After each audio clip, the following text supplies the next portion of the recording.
तेजस्वी यादव के उस वादे को डिकोड करेंगे जिसमें उन्होंने ये वादा किया है कि अगर उनकी सरकार बनी तो वो बिहार के हर परिवार से कम एक व्यक्ति को सरकारी नौकरी देंगे। ये वादा कम लगता है और मजाक ज्यादा लगता है। बिहार में जैसा कि आप जानते हैं 6 और 11 नवंबर को वोटिंग है और अब वहां वादों की नई राजनीति शुरू हो गई है। तेजस्वी यादव का दावा है कि अगर बिहार में उनकी सरकार बनी तो सिर्फ 20 दिनों के अंदर हर परिवार को नौकरी देने वाला एक नया कानून बना दिया जाएगा। हमारे देश की राजनीति के इतिहास में अब तक का ये सबसे बड़े राजनीतिक वादों में से एक माना जा सकता है। बहुत ही बड़ा राजनीतिक वादा है और बड़ा सोच समझकर उन्होंने ये वादा किया है। वो भारत के लोगों की मानसिकता को समझते हैं अच्छे से।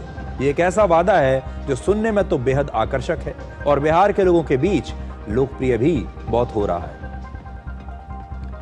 तेजस्वी यादव और हमारे देश के सभी नेता ये जानते हैं कि हमारे देश में सरकारी नौकरियों को लेकर एक क्रेज है।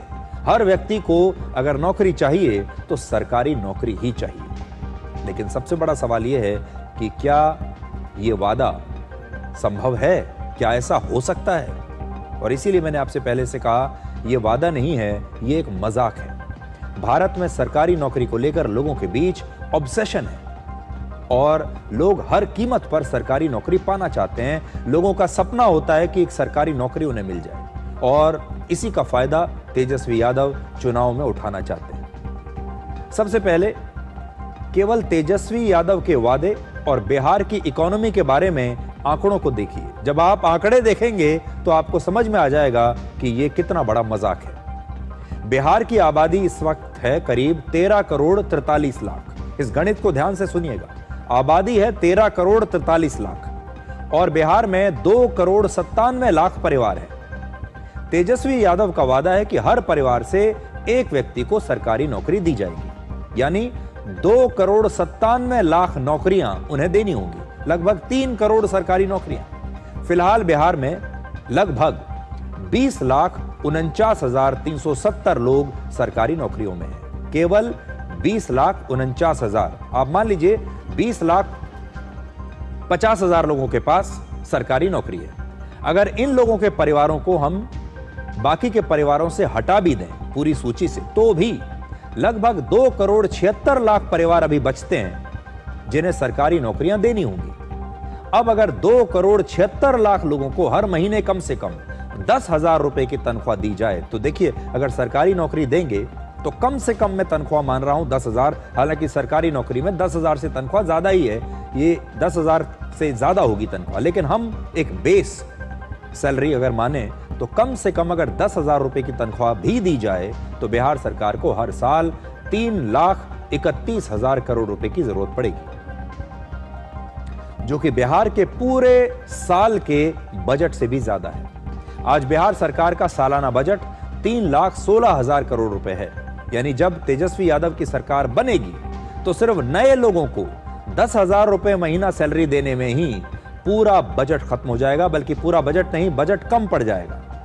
यानी अगर तेजस्वी यादव की सरकार बनी तो इस योजना को, और अगर यह योजना लागू हुई तो बिहार में उसी समय से शिक्षा, स्वास्थ्य, सड़क, राशन और जो सरकार के तमाम जो खर्चे होते हैं और जो योजनाएं होती हैं, उन सब को बंद करना पड़ेगा। सरकार के पास बस इतना ही पैसा बचेगा कि मुश्किल से इन सारे लोगों की तनख्वाह दे पाए। पहले से जो लोग सरकारी नौकरी कर रहे हैं उनकी सैलरी भी रोकनी पड़ेगी। बिहार में जितने भी सरकारी स्कूल हैं, कॉलेज हैं, अस्पताल हैं और जो दूसरी सरकारी सुविधाएं लोगों को मिल रही हैं, उन्हें भी तुरंत बंद करना पड़ेगा, क्योंकि सरकार के पास पैसा ही नहीं बचेगा। सरकार को अपनी सारी कमाई सिर्फ इस सरकारी नौकरी के सैलरी देने में ही खर्च करनी होगी और इसके बावजूद लोगों को सिर्फ 10,000 रुपए की नौकरी भी शायद ना मिल पाए। कुल मिलाकर अगर कहा जाए तो तेजस्वी यादव जो वादा कर रहे हैं उसे पूरा करना बिहार में इम्पॉसिबल है, हिंदी में कहें तो असंभव है, नामुमकिन है। बड़ा सवाल यह है कि चुनाव आयोग ऐसा वादा करने वाली पार्टियों और नेताओं पर कार्रवाई क्यों नहीं कर रहा है। जब ऐसे वादों से लोगों को गुमराह किया जा रहा है तो फिर क्या इस पर कोई कार्रवाई नहीं होनी चाहिए? आज हम यही सवाल लेकर आए।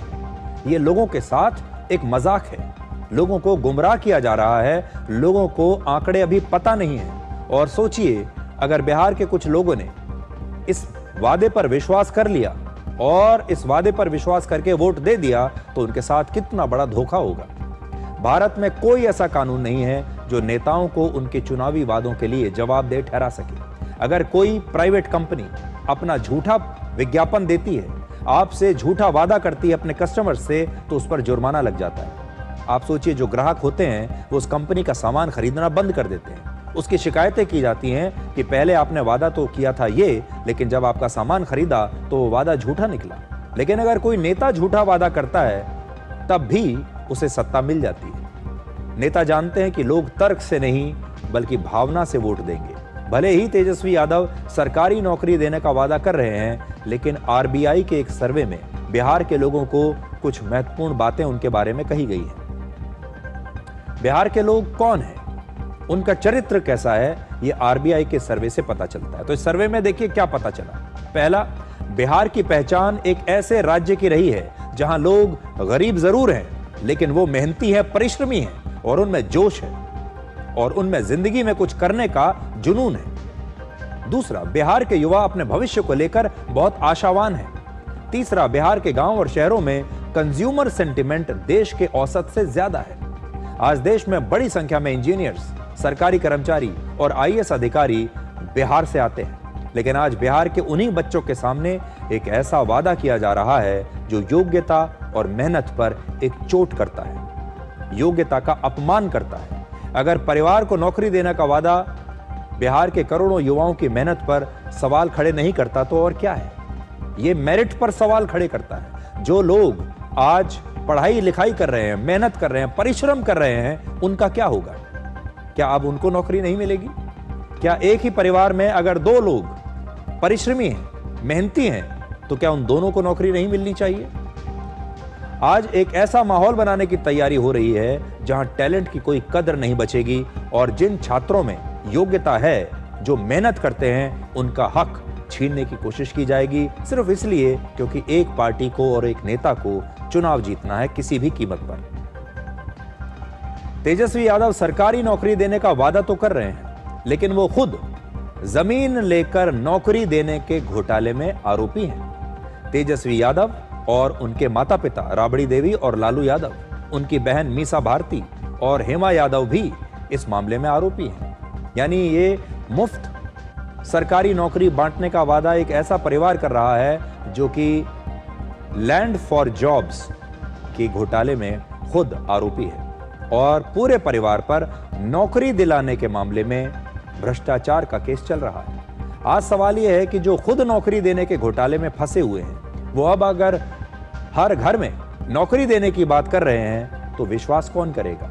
अगर ये आरोप सही निकलते हैं तो जिन लोगों ने अपनी जमीन बेचकर सरकारी नौकरी ली थी उस घोटाले के दौरान, वो सारे लोग आज कितने दुखी होंगे। आप जरा उन लोगों के बारे में सोचिए। उन्होंने अपनी जमीनें बेच दी, जमीनें बेचकर पैसा दिया रिश्वत के रूप में और फिर सरकारी नौकरी ली। आज वही परिवार और वही लोग कह रहे हैं कि अब तो हम मुफ्त में सबको सरकारी नौकरी बांटेंगे, अब जमीन बेचने की भी जरूरत नहीं है, ये सरकारी नौकरी मुफ्त में मिलेगी, आपको इसके बदले में सिर्फ अपना एक वोट देना है।